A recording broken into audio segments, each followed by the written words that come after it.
naman niyo po ulit gumawa ng merienda. Pero gamit po ang patatas.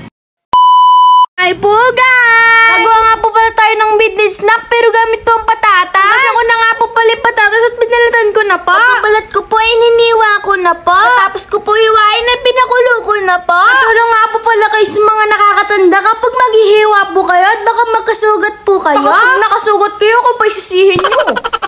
Habang pinakukulo ko po yung patatas, ay naghiwa na po ako ng cheese. Nawa ko nga lang po palang hiwa ay yung paskwel. Malambot na nga po pala yung patatas, kaya tinanggal ko na po sa tubig at dinurog ko na po. Pagkadurog ko po sa may patatas, nilagyan ko na po ng harina at saka po ng black pepper. Pagtapos po nun ay nagbilog na po ako dyan. Kasi ko po yung kamay ko dyan guys. Baka sabihin niyo po, hindi po ako naghugas ng kamay.